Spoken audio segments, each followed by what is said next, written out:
January 12th, 2014. In strip malls across America, employees locked the glass doors for the final time and quietly pulled down the iconic torn ticket signs.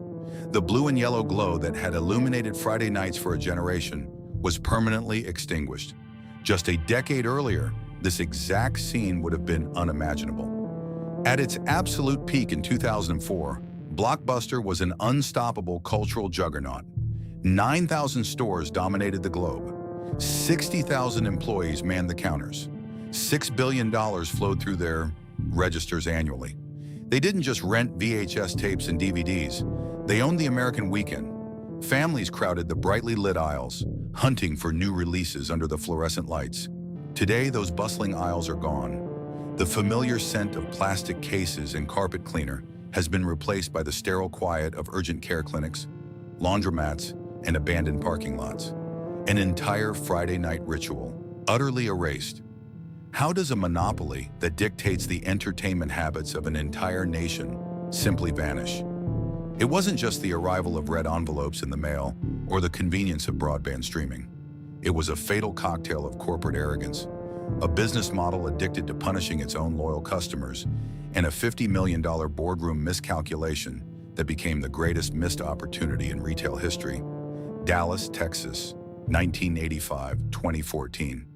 The rise and fall of the undisputed king of home video reveals exactly what happens when an empire builds its fortune on late fees, wages a bitter civil war within its own ranks, and ultimately hands the future of entertainment to the very rival it once laughed out of the room. The year is 1985. The VCR has rapidly transformed from an expensive luxury novelty item into an absolute household staple. For the first time in human history, average consumers did not have to wait for a network television broadcast or drive to a crowded theater to watch a movie. They could bring the magic of Hollywood directly into their living rooms.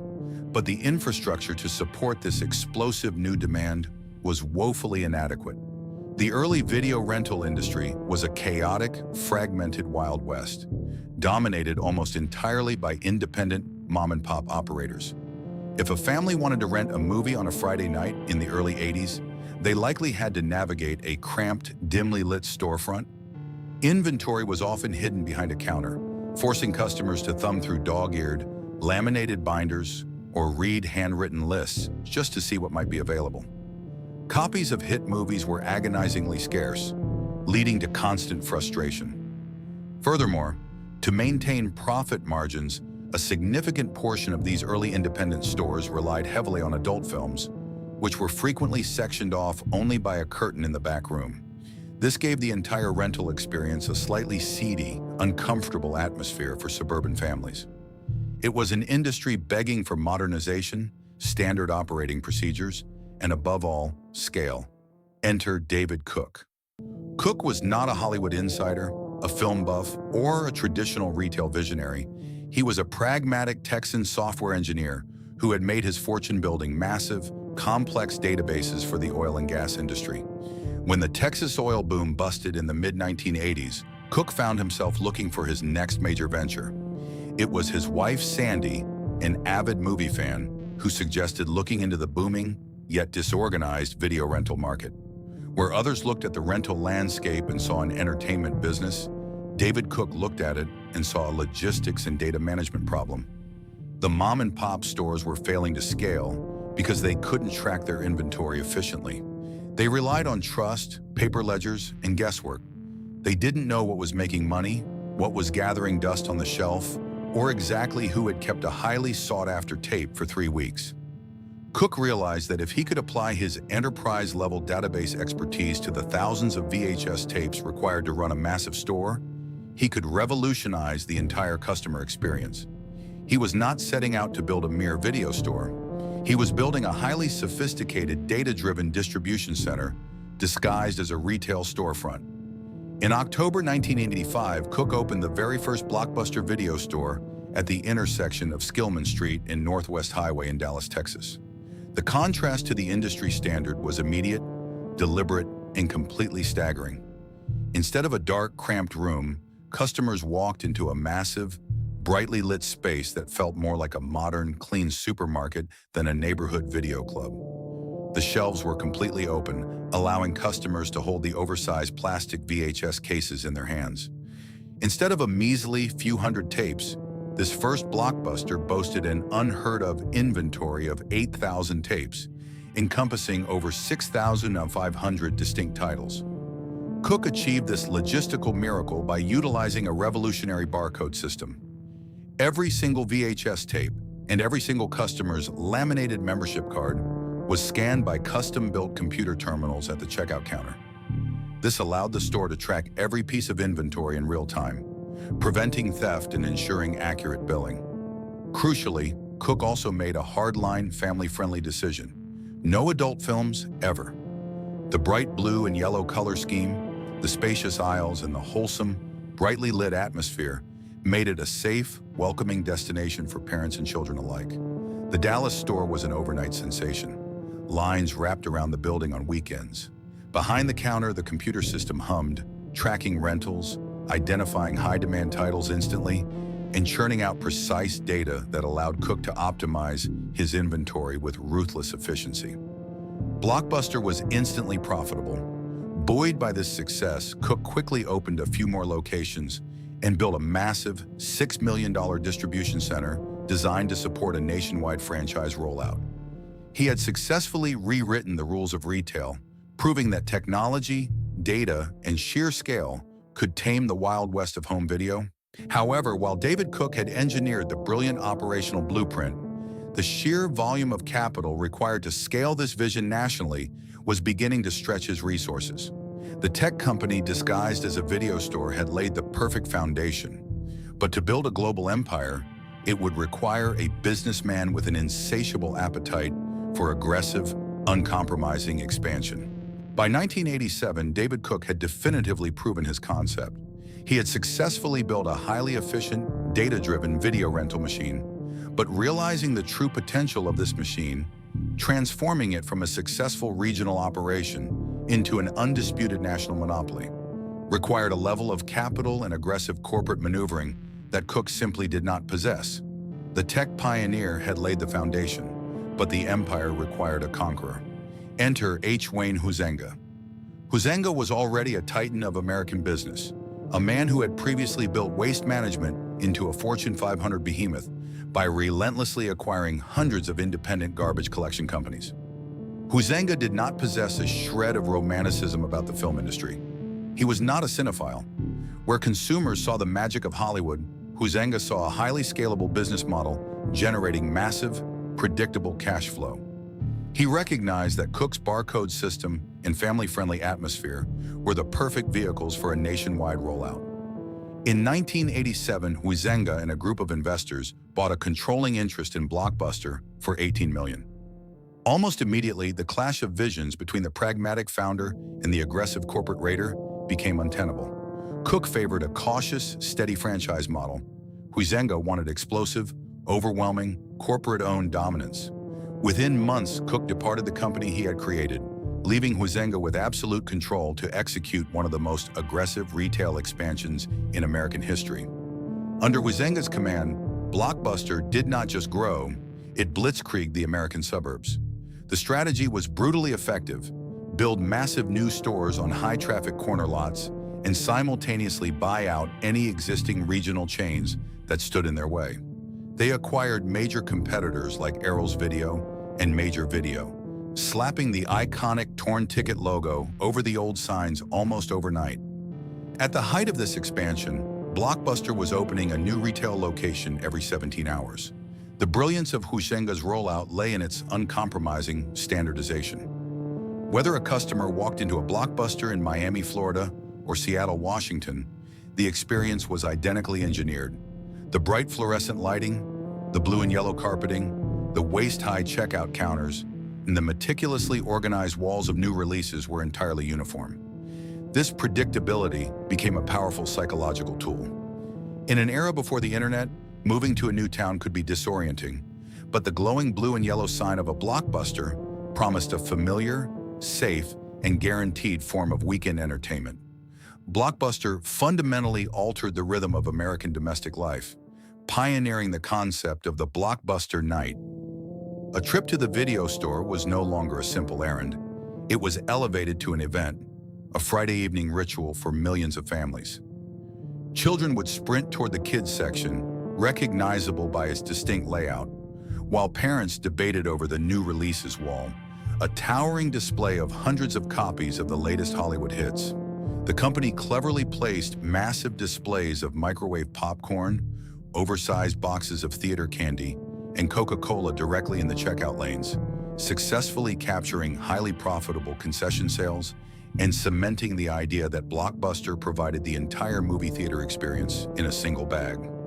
By the early 1990s, the mom-and-pop video stores were being systematically wiped off the map. They simply could not compete with Blockbuster's vast inventory, bright aesthetics, and sheer marketing muscle. Blockbuster became a ubiquitous cultural touchstone, as recognizable as McDonald's or Coca-Cola. The phrase, "make it a Blockbuster night," permeated the national consciousness. However, this total victory contained the seeds of a profound corporate arrogance. By annihilating the competition, Blockbuster removed any incentive to innovate. Their immense size meant they dictated terms to the Hollywood studios, not the other way around. Furthermore, to maintain their pristine, family-friendly image and mass appeal, they refused to stock adult films and largely ignored niche, independent, or foreign cinema, homogenizing the American viewing experience. They had built a flawless, unstoppable retail machine, but the very mechanics that made that machine so profitable were about to become the source of massive, widespread consumer resentment. The empire had captured the American weekend, but it was about to start punishing the very customers who built it. By the mid-1990s, Blockbuster was no longer just a dominant retail chain. It was an undeniable pillar of the global entertainment complex. The relentless expansion spearheaded by Wayne Huizenga had created an empire so vast and profitable that it caught the attention of the largest media conglomerates on Earth. In 1994, Viacom, the corporate behemoth controlled by billionaire Sumner Redstone, purchased Blockbuster for a staggering $8.4 billion. For Viacom, acquiring Blockbuster wasn't just about owning video stores. It was about controlling the primary distribution pipeline for Hollywood's output. At the time, home video was becoming significantly more lucrative than the theatrical box office itself. Blockbuster was the undisputed gatekeeper to the American living room, and Viacom wanted the keys. Under Viacom's massive corporate umbrella, Blockbuster reached its absolute zenith. By the late 90s and early 2000s, the blue and yellow torn ticket logo was practically omnipresent. The statistics from this peak era are almost difficult to comprehend in the modern digital age. Blockbuster operated over 9,000 stores worldwide. They employed over 60,000 people. At any given moment, millions of American households had a rented Blockbuster VHS tape or DVD sitting on their television stand. However, maintaining this level of dominance required solving the single greatest frustration of the video rental business: the out-of-stock problem. For years, the industry standard was a point of immense friction for consumers.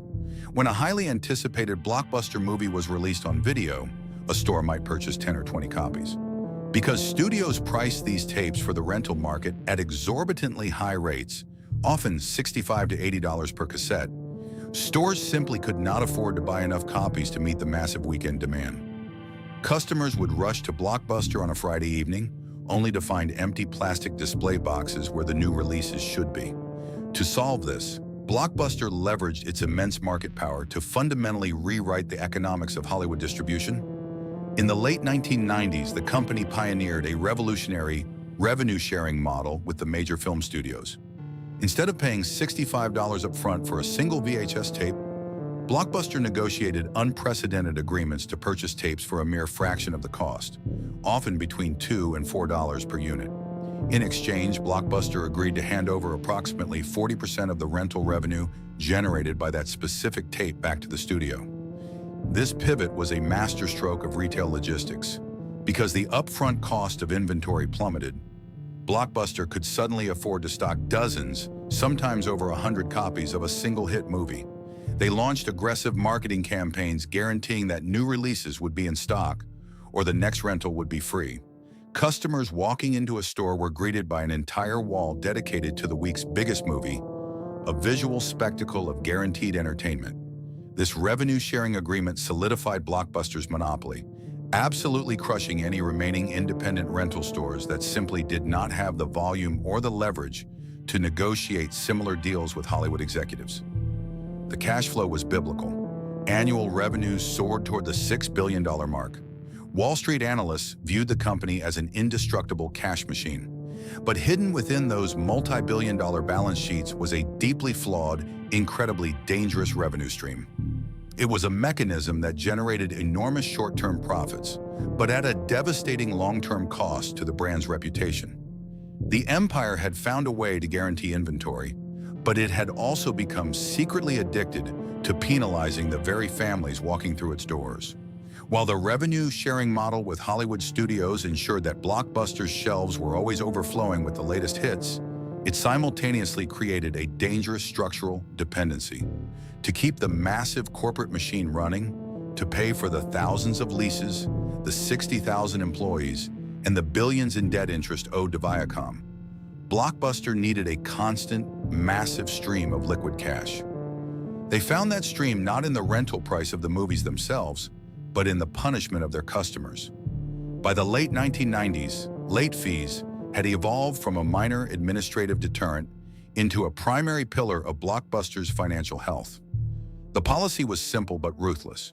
If a customer failed to return a movie by the exact time specified on their receipt, a penalty, often equal to the cost of a full new rental, was automatically triggered for every single day the item remained out. For the average American family, the Blockbuster late fee became a source of ubiquitous, low-level anxiety. It wasn't uncommon for a busy parent to forget a couple of DVDs in the back of a minivan for 3 days, only to walk into a store and be greeted by a teenage clerk informing them they owed $20 or $30 in penalties before they could rent again.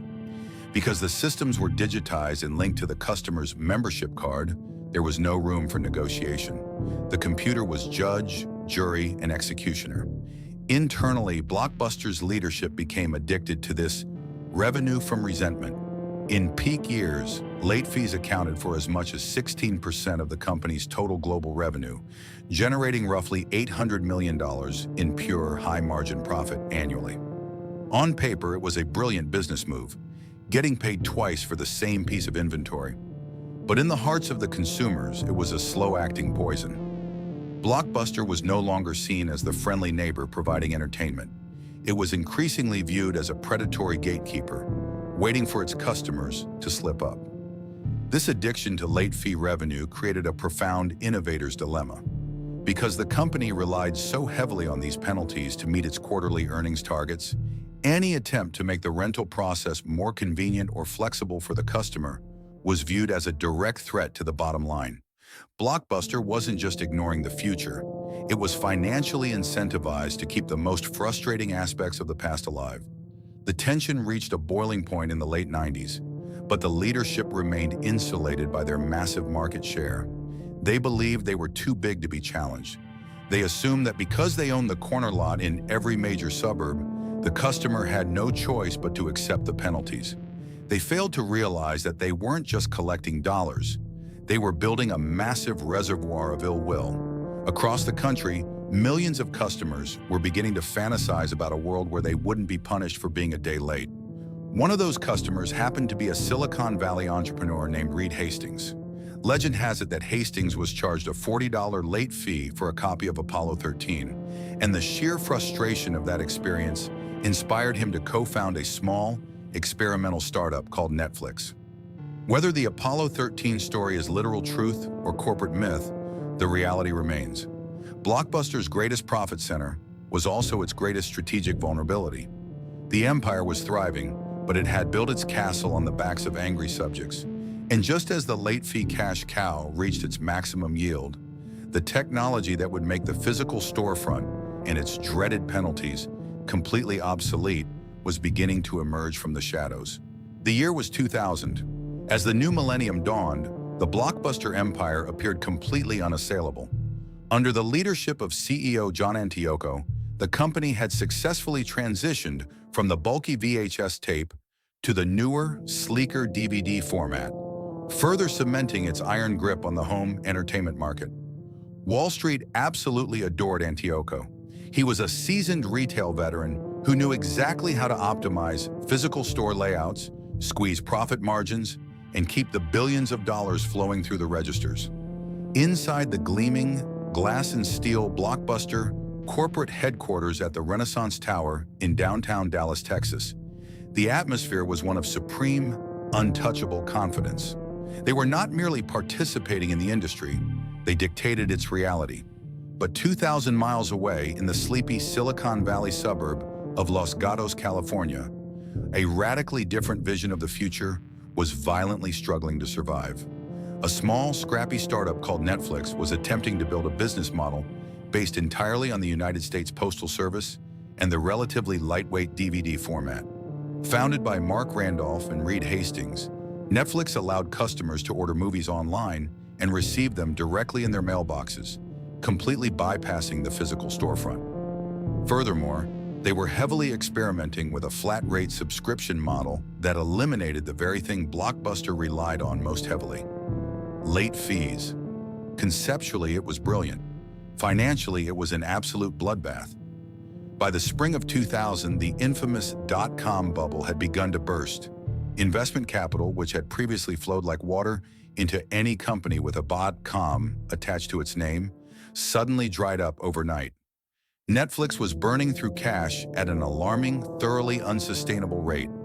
They were on track to lose nearly $50 million that year alone. The exorbitant cost of acquiring new customers, purchasing massive DVD inventories, and paying for constant two-way postal shipping was crushing the young company. Randolph and Hastings looked at their rapidly dwindling bank accounts and realized a terrifying truth. If they didn't find a massive influx of cash or a corporate savior, Netflix would be completely bankrupt within months. They desperately needed a lifeline, and there was only one company on earth with the capital, the inventory, and the sheer industry leverage to save them. They needed Blockbuster. In September of 2000, Hastings and Randolph managed to secure a meeting with John Antioco and the Blockbuster executive team. The plan was audacious, but, in their minds, perfectly logical. They would offer to sell Netflix to Blockbuster.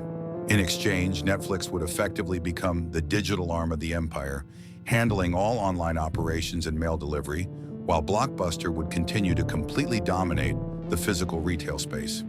It would be a synergistic marriage of brick-and-mortar dominance and digital innovation. The two Netflix founders flew to Dallas. The contrast between the two corporate cultures was immediate, stark, and deeply intimidating. Randolph and Hastings, dressed in standard Silicon Valley casual attire, found themselves stepping into the cavernous, hyper-corporate environment of the Renaissance Tower. They were ushered into a massive heavy-wood boardroom on the 27th floor, a room that practically hummed with the power and wealth of a global monopoly. They were about to pitch the future of entertainment to men who were making billions of dollars off the present. John Antioco, flanked by his general counsel and a phalanx of senior executives, listened politely as Hastings and Randolph delivered their pitch. The startup founders laid out the grand vision of a combined, unstoppable company. Blockbuster.com would become the ultimate destination for home entertainment. A customer could rent a movie online, have it delivered by mail, and if they wanted immediate gratification, simply return it to a physical Blockbuster store and grab a new release off the shelf. It was the flawless blueprint for an omni-channel retail strategy, years ahead of its time. Antioco nodded. He understood the mechanics of the proposal. But then came the crucial, inevitable question. What was the asking price? Reed Hastings took a breath and stated the number: $50 million. For a brief, agonizing moment, the 27th floor boardroom was completely silent. Then the atmosphere shifted. According to Mark Randolph's later recollections of the fateful meeting, it wasn't outright anger or immediate dismissal from the Blockbuster executives. It was something far more insulting. It was amusement. Antioco, a man who oversaw a retail giant generating $6 billion a year, was looking at a tiny startup hemorrhaging cash, asking for $50 million for a website and some postal distribution centers. To put it in perspective, $50 million was roughly the amount Blockbuster collected in late fees every single month. To the Blockbuster executives, the very premise seemed absurd. Why would they pay a premium for a company that was structurally unprofitable? More importantly, Blockbuster's own internal data told them a vastly different story. Their traditional market research suggested that the dot-com boom was overhyped and that the average American consumer would always prefer the instant gratification of driving to a brightly lit store on a Friday night over waiting 2 days for the mailman. Furthermore, adopting Netflix's subscription model meant completely abandoning their most profitable, yet hated, revenue stream. Antioco fundamentally viewed the online rental business as a very small, unprofitable, novelty niche. If Blockbuster ever decided to seriously enter that space, he reasoned, they could simply build it themselves with their own massive resources. They didn't need to buy a drowning Silicon Valley startup to figure out the internet. The Blockbuster CEO essentially laughed them out of the room. He politely but firmly declined the offer, viewing it as a terrible investment of corporate funds. The meeting ended abruptly. Hastings and Randolph walked out of the Renaissance Tower, getting back on a plane to California empty-handed, facing what seemed like inevitable, impending bankruptcy. At that exact moment, on that Tuesday in September 2000, John Antioco had absolutely no idea what he had just done. He believed he had just saved his shareholders $50 million on a worthless, doomed acquisition. In reality, he had just signed Blockbuster's death warrant. He hadn't just passed on an acquisition. He had allowed a deadly parasite to survive. Forced into a corner, the rejection lit a fire of pure desperation under the Netflix team. Desperation breeds ruthless innovation. Without the immense safety net of Blockbuster, Netflix relentlessly refined its distribution algorithms, perfected its flat-rate subscription model, and fundamentally changed American consumer behavior. The $50 million mistake would go down in business history as one of the most catastrophic boardroom errors ever committed. Blockbuster had the ultimate opportunity to buy the future for the price of a rounding error on their balance sheet. Instead, blinded by their own massive success, insulated by their corporate tower, and addicted to an outdated revenue model, they chose to double down on the past. And as the new decade progressed, that past was about to become impossible to defend. In the immediate aftermath of rejecting Netflix, the leadership at Blockbuster felt entirely justified in their decision. Through the early 2000s, their physical stores continued to generate massive amounts of cash, and the brand remained deeply embedded in the American cultural routine. John Antioco and his executive team believed that if a threat to their empire ever truly materialized, it would announce itself clearly, and they would simply crush it with their overwhelming scale. But the fatal blow to Blockbuster did not come as a single frontal assault. Instead, the empire was slowly encircled by a quiet, multi-front war of convenience and pricing.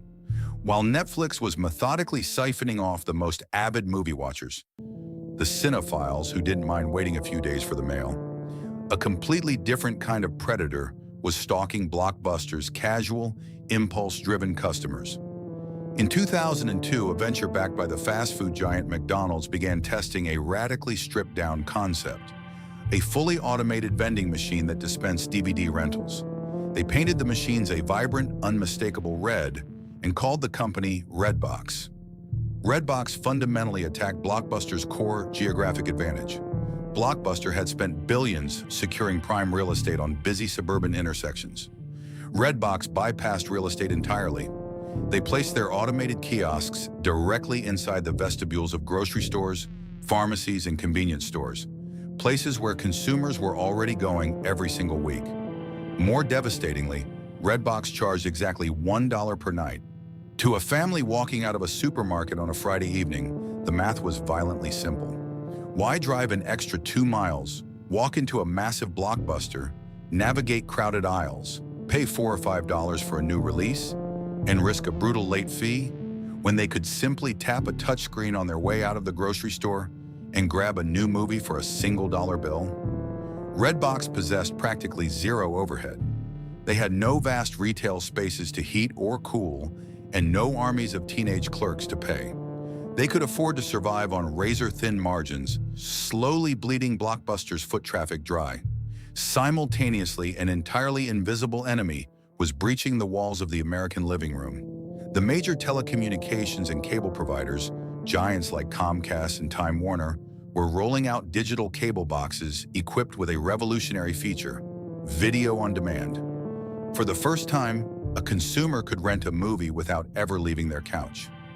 The selection was initially limited, but the absolute friction-free convenience of clicking a button on a remote control and having the rental fee silently added to a monthly cable bill was intoxicating.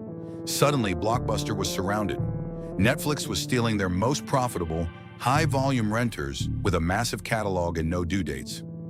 Redbox was stealing their impulse buyers with rock-bottom prices and ultimate convenience. And the cable companies were entirely eliminating the need for a physical medium. The moat that Wayne Huizenga had dug around the company a decade earlier was evaporating. The blue and yellow stores, once viewed as community cornerstones, were rapidly beginning to feel like massive, expensive, outdated liabilities. As foot traffic began to demonstrably slow and quarterly earnings reports flashed warning signs, CEO John Antioco finally recognized the existential peril facing his company. He understood that Blockbuster's greatest vulnerability was not a lack of inventory, but the deep, simmering resentment their customers harbored over punitive pricing.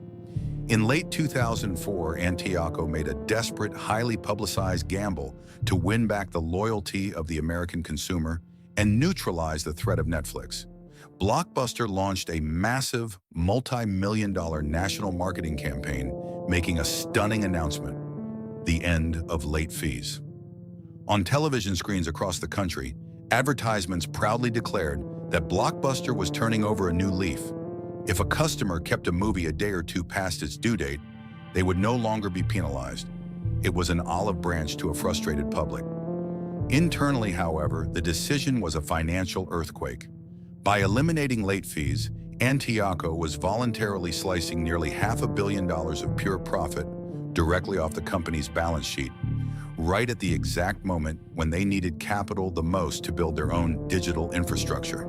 But the No Late Fees campaign was not just a financial disaster, it became a public relations catastrophe. Because Blockbuster still had to ensure that their limited physical inventory was eventually returned to the shelves, the new policy contained a massive, deeply unpopular catch hidden in the fine print. If a customer kept a movie for more than a week past its due date, the Blockbuster computer system automatically assumed the customer had decided to buy it. The customer's credit card would be instantly charged the full retail purchase price of the DVD, often $25 or $30. If the furious customer then brought the movie back to the store, they would receive a refund, but they would still be hit with a mandatory restocking fee. Consumers felt completely betrayed. They had been promised the end of late fees, only to find themselves slammed with unauthorized purchase charges and restocking penalties. The backlash was immediate and ferocious. Customers who had been cautiously willing to give Blockbuster a second chance instead cut up their membership cards in disgust. The outrage reached such a fever pitch that the attorneys general of 47 different states filed lawsuits against Blockbuster for deceptive marketing practices, ultimately forcing the company to pay millions in settlements and change their advertising. Antioco's desperate attempt to save the brand's image had backfired spectacularly. He had successfully cratered the company's most reliable revenue stream, while simultaneously alienating the exact customer base he was trying to save. The physical stores were bleeding cash. The public trust was shattered. But the final nail in the coffin would not be driven by a competitor or a furious customer. It would be driven by the very men sitting inside Blockbuster's own boardroom. As the stock price plummeted and the massive debt from the Viacom days loomed large, a ruthless corporate raider was buying up shares, preparing to launch a civil war that would tear the empire apart from the inside out. While the external threats of Netflix, Redbox, and video on demand were relentlessly chipping away at Blockbuster's market dominance, the most destructive force acting upon the company was entirely internal. To understand the sudden and violent collapse of the empire, one must look beyond the blue and yellow storefronts and examine the crushing financial reality hidden deep within the corporate ledger. The stage for this internal disaster was set in 2004. Viacom, the The massive media conglomerate that had purchased Blockbuster a decade earlier recognized the shifting tides of the entertainment industry. They realized that physical video rental was a mature, potentially declining asset. Viacom decided to spin off Blockbuster into an independent, publicly traded company. However, Viacom did not grant Blockbuster a clean break. As a parting gift, Viacom mandated that the newly independent Blockbuster pay a special, one-time dividend of $905 million to Viacom shareholders. Because Blockbuster did not simply have nearly $1 billion in spare liquid cash sitting in a vault. They were forced to take on massive amounts of Wall Street debt to finance this mandatory payout. Overnight, Blockbuster was sent out into a rapidly modernizing, highly competitive retail battlefield with a nearly billion-dollar anchor chained to its ankle. Every single dollar the company generated now had to be heavily diverted just to pay the staggering interest on this newly acquired debt. This meant that precisely at the moment in history when Blockbuster needed immense reserves of capital to build massive server farms, develop streaming technology, and fight a pricing war with Netflix, their coffers were being systematically drained by their former corporate parent. Sensing the blood in the water, a new and formidable predator entered the Blockbuster ecosystem. He was not a rival retail CEO or a Silicon Valley tech visionary. He was Carl Icahn, the legendary billionaire activist investor and corporate raider. Icahn's business philosophy was ruthless and intensely focused on the immediate present. He specialized in buying large stakes in struggling, undervalued companies and using his shareholder voting power to aggressively force the board of directors to make changes that would rapidly boost the stock price. By 2005, Icahn had quietly acquired nearly 10% of Blockbuster's outstanding shares. When he looked at Blockbuster, Icahn did not see a beloved cultural institution trying to navigate a complex digital transition. He saw a spectacularly mismanaged cash cow. He was absolutely furious with CEO John Antiocho's decision to drop late fees, viewing the voluntary surrender of $500 million in revenue as corporate malpractice. Furthermore, Icahn was deeply opposed to spending hundreds of millions of dollars to build an online digital infrastructure to fight Netflix. In his view, Blockbuster was fundamentally a physical retail business, and any attempt to pivot to the internet was a wasteful, expensive distraction that was actively destroying shareholder value. The Dallas boardroom transformed into a vicious, high-stakes battleground. On one side stood John Antiocho, who had belatedly realized that the company must evolve or die. On the other side stood Carl Icahn, demanding immediate cost-cutting, the restoration of traditional profit margins, and a singular focus on the physical stores. It was a war between long-term survival and short-term stock valuation. And the American consumer was about to become the ultimate casualty. Despite the intense pressure from Carl Icahn and the massive debt payments looming over the company, John Antiocho managed to launch one final, desperate counteroffensive against Netflix in late 2006. It was called Blockbuster Total Access, and for a brief, shining moment, it actually looked like it was going to save the empire. Total Access was, from a consumer standpoint, an incredibly brilliant program. It was the first true omnichannel retail strategy in the entertainment space. Customers paid a monthly subscription fee to receive DVDs in the mail, exactly like Netflix. However, Blockbuster utilized its massive remaining structural advantage, its physical real estate. When a customer finished watching a mailed DVD, they didn't have to put it back in the mail and wait days for the next one. They could simply walk into any Blockbuster store, hand the mailed envelope to a cashier, and immediately walk out with a free new release off the shelf. It was the perfect synthesis of digital convenience and physical instant gratification. Netflix simply could not replicate it. In fact, years later, Netflix CEO Reed Hastings would admit that Blockbuster Total Access was the absolute most terrifying threat his company ever faced. It completely neutralized Netflix momentum. In the months following the launch of Total Access, Blockbuster's online subscriber base exploded, rapidly climbing past 3 million users. For the first time in over half a decade, Netflix's subscriber growth flatlined. Blockbuster had finally found a weapon that worked.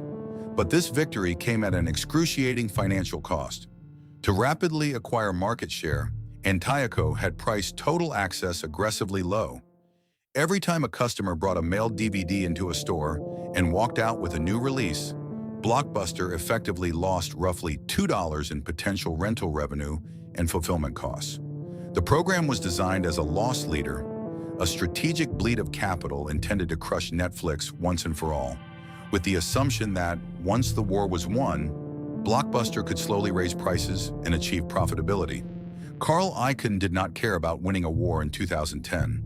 He cared about the quarterly earnings report in the spring of 2007. To Icahn, total access was not a brilliant strategic weapon. It was a financial hemorrhage.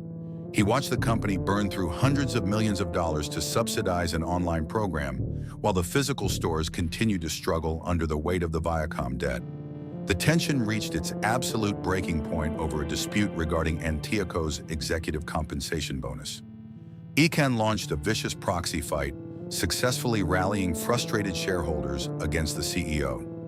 He publicly lambasted Antioco's leadership, arguing that the CEO was being lavishly rewarded while the stock price languished and the company bled cash on a foolish internet crusade.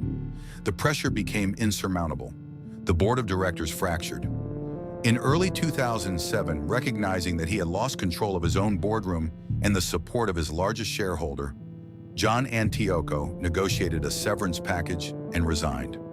It was a profound corporate tragedy. After years of arrogance and missteps, Blockbuster had finally developed a program that was actively, successfully fighting back against the digital revolution. Total access was working, but the ruthless, short-sighted demands of Wall Street, combined with the crushing weight of their inherited debt, forced the company to stop fighting just as they were beginning to win. With Antioco gone, Carl Icahn and the newly reshaped board needed a leader who shared their vision. They needed a CEO who would stop burning cash on the internet and return Blockbuster to its roots as a physical retailer. They were about to make a pivot so spectacularly ill-timed, it would seal the fate of the company forever. In the summer of 2007, with John Antioco ousted and Carl Icahn heavily influencing the board of directors, Blockbuster needed a new savior. They chose James W. Keyes. Keyes was a highly respected, traditional retail executive who had previously orchestrated a massive and successful turnaround of the 7-Eleven convenience store chain. He understood foot traffic, end cap displays, inventory management, and store layouts better than almost anyone in the industry.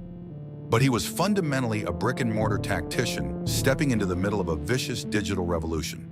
When Keyes took the helm as CEO, he surveyed the battlefield and arrived at a conclusion that perfectly aligned with Carl Icahn's demands, but completely contradicted the reality of consumer behavior. Keyes looked at Blockbuster Total Access, the omni-channel program that was successfully stalling Netflix's growth, and saw only a massive, unacceptable financial drain. Because Total Access allowed customers to exchange mailed DVDs for free in-store rentals, the program was severely eating into the company's retail margins. Keyes firmly believed that Blockbuster's destiny did not lie in the mailroom, and it certainly did not lie on the internet. He viewed the physical store not as an outdated liability, but as the company's ultimate, unassailable asset. He envisioned transforming the thousands of Blockbuster locations from simple rental counters into entertainment destinations.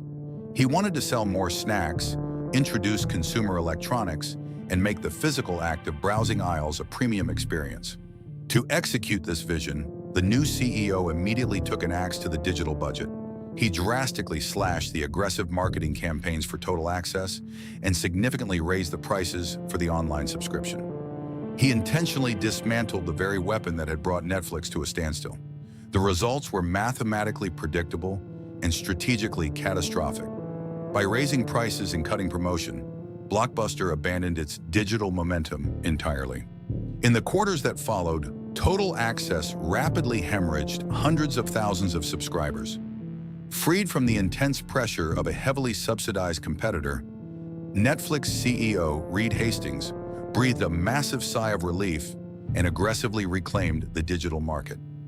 Blockbuster had voluntarily surrendered the future to focus entirely on the past. But the tragedy of Jim Keyes' tenure was not just that he ignored the internet. It was what he attempted to do with the physical stores next. As the core DVD rental business continued its slow, irreversible decline, Keyes began looking for a radical way to maximize the massive retail footprint he now controlled. His proposed solution would go down as one of the most baffling and desperate corporate maneuvers of the decade. In April of 2008, the retail world was stunned when Blockbuster officially launched a hostile, $1 billion takeover bid for Circuit City. At the time, Circuit City was the second largest electronics retailer in the United States, but it was a company in absolute freefall, desperately losing ground to Best Buy and bleeding cash at an alarming rate. Keyes' underlying logic for the acquisition was rooted in extreme retail synergy. He hypothesized that if Blockbuster could merge with Circuit City, they could create a colossal, one-stop entertainment megastore. Customers could walk in to buy a high-definition flat-screen television and simultaneously rent the Blu-ray disc to watch on it. Wall Street analysts and industry experts were absolutely paralyzed by the absurdity of the proposal.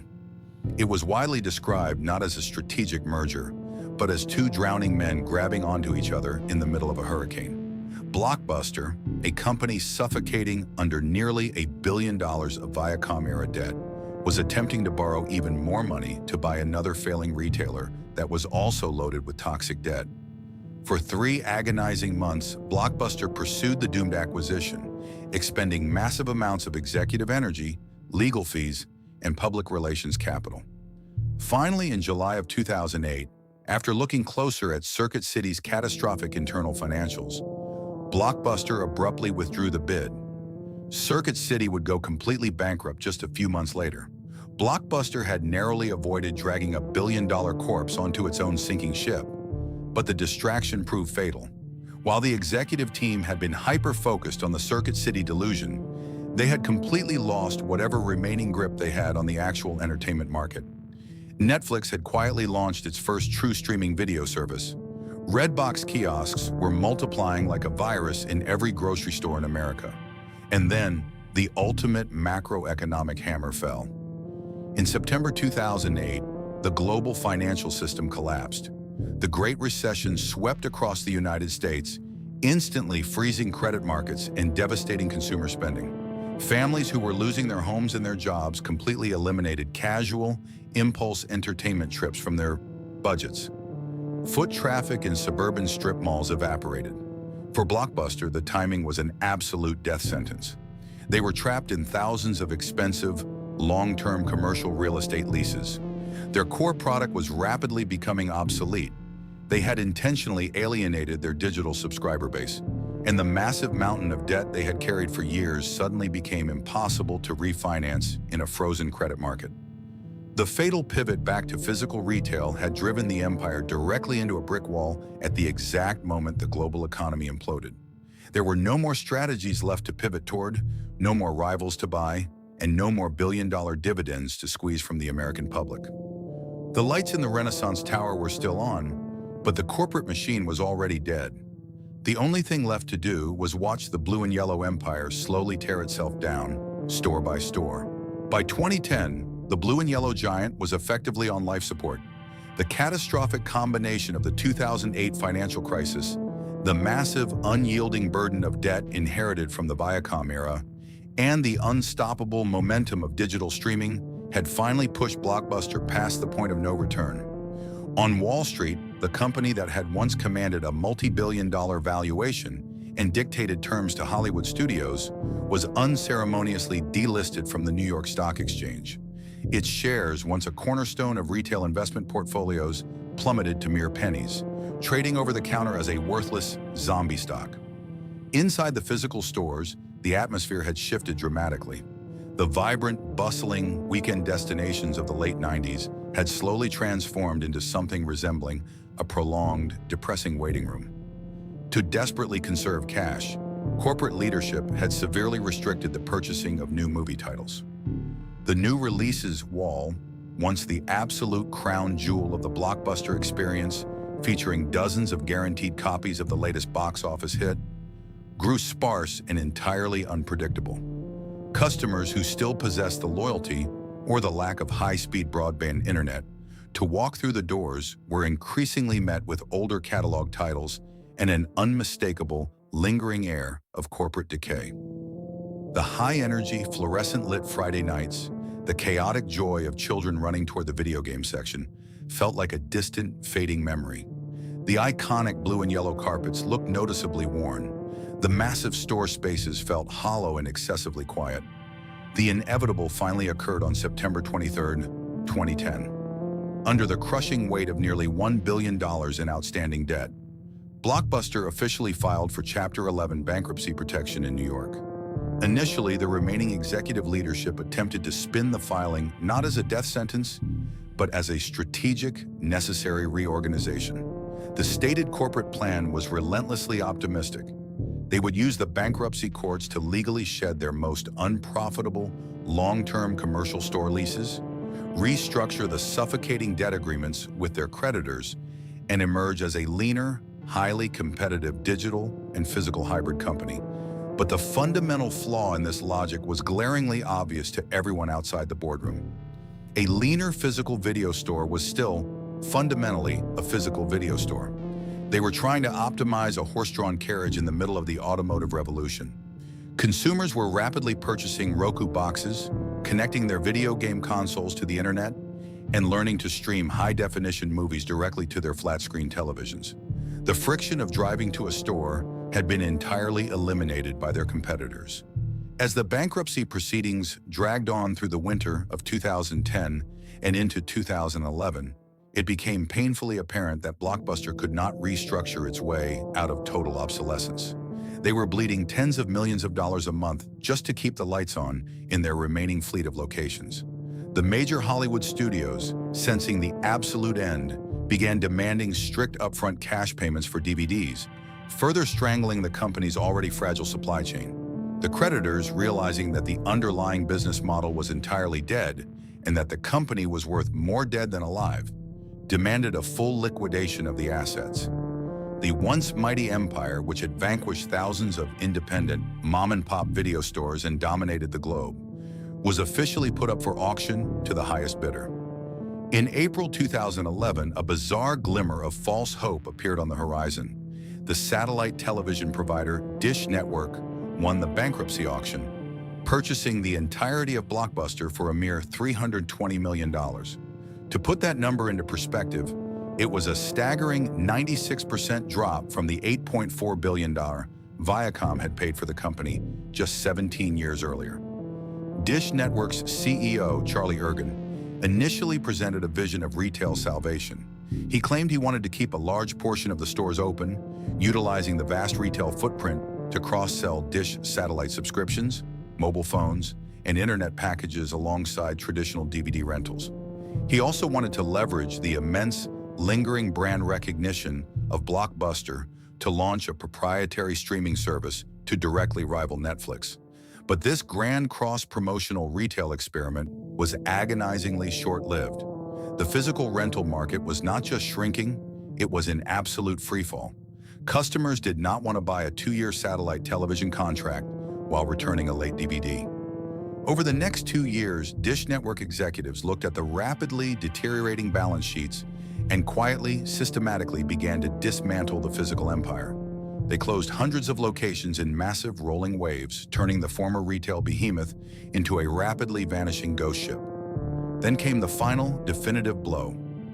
In November 2013, Dish Network officially announced that it would be shuttering all remaining corporate-owned Blockbuster stores in the United States by early 2014. The announcement triggered a nationwide wave of liquidation sales that felt less like a standard business transaction and more like a massive collective garage sale of American pop culture. Massive, violently yellow banners reading, "Store closing, everything must go," were draped across the iconic blue awnings in thousands of strip malls. Everything inside the stores was suddenly slapped with a bright orange clearance sticker. The liquidation went far beyond the sale of previously viewed DVDs.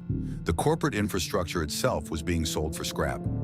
Customers flocked to the dying stores one last time, driven by a powerful mix of nostalgia and bargain hunting. They didn't just buy movies. They bought the heavy wire display racks. They bought the industrial shelving units.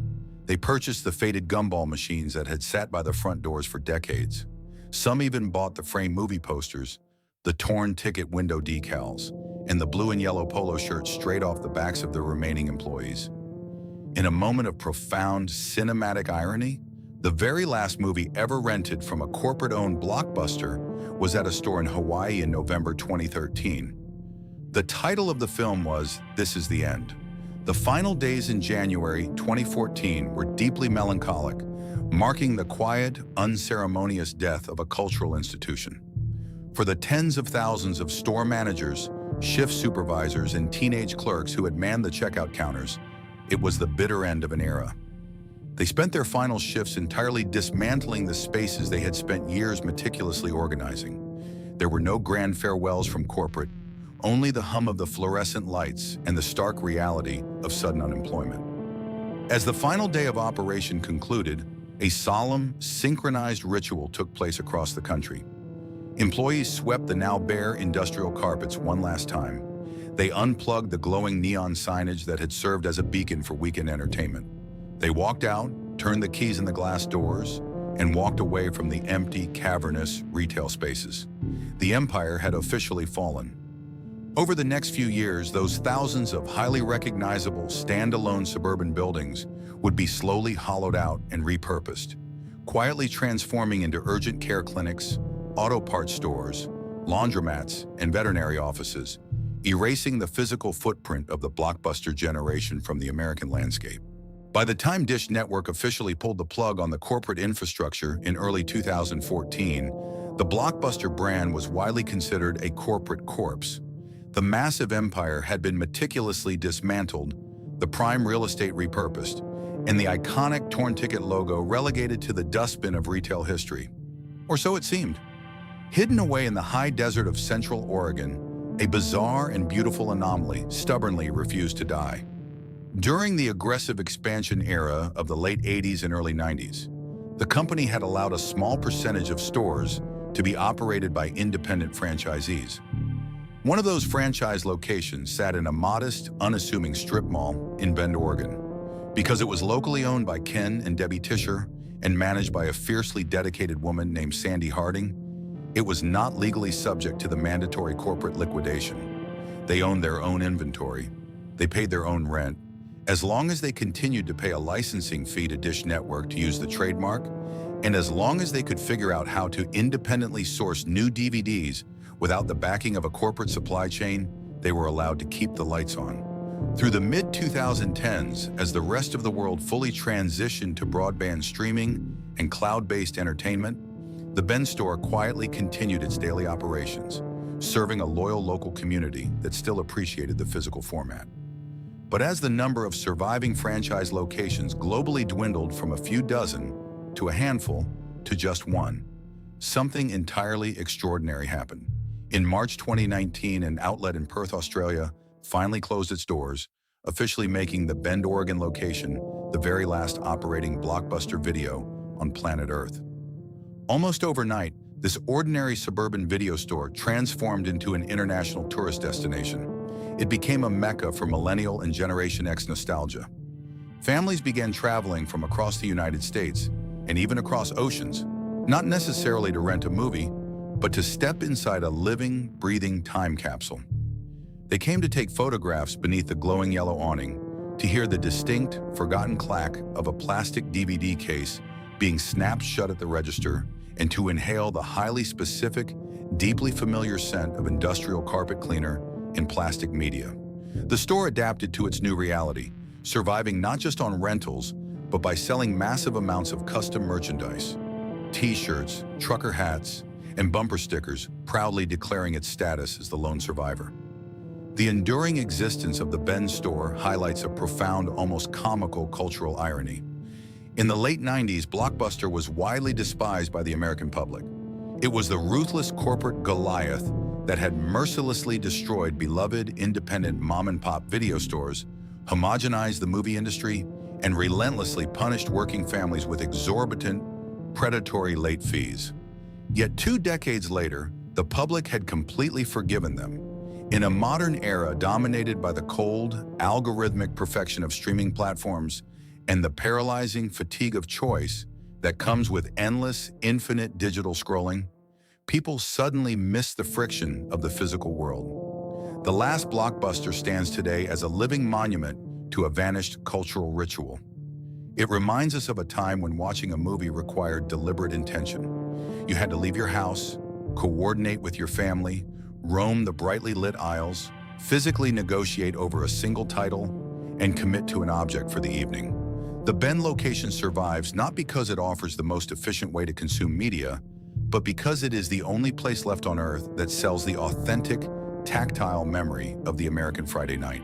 Blockbuster's demise is often reduced to a single, convenient punchline: the $50 million missed opportunity to buy Netflix. But the truth of this corporate tragedy is far more complex and far more cautionary. Retail empires rarely collapse from a single misstep or a sudden stroke of bad luck. They fall because they become so deeply insulated by their own massive success that they confuse their current market dominance with permanent invincibility. Blockbuster built a global fortress out of brick, mortar, and late fees, fundamentally believing that they owned the American consumer's time. They failed to realize that they were merely renting our attention. The moment a more convenient, less punitive option arrived, the empire's moat dried up instantly. It is a harsh reminder that a business lives by relentless adaptation, but dies the moment it believes the past will protect its future. Yet despite the billions of dollars lost, the brutal boardroom civil wars, and the predatory pricing model that defined its final years, the blue and yellow torn ticket remains deeply embedded in the American psyche. We don't mourn the corporate entity, and we certainly don't miss paying a $30 penalty for forgetting a DVD in the backseat of a minivan. What we actually miss is the ritual. We miss the physical friction of the weekend. In our current era of infinite digital scrolling, where cold algorithms silently dictate our entertainment choices, there is a profound, lingering nostalgia for the tangible joy of roaming brightly lit aisles. We miss the shared physical experience of an entire family arguing over what to watch on a Friday night. The thousands of massive storefronts have long been absorbed by a changing landscape, hollowed out and transformed into urgent care clinics, auto parts stores, and laundromats. The physical footprint has been erased, but the memory of what happened inside those walls, the simple magic of the Blockbuster night, can never quite be overwritten. What was your most memorable Blockbuster experience? Did you have a favorite section to browse or a legendary story about a ridiculous late fee? Share your weekend memories in the comments below. If you found this deep dive into retail history insightful, please subscribe to the channel, like the video, and join us next time as we continue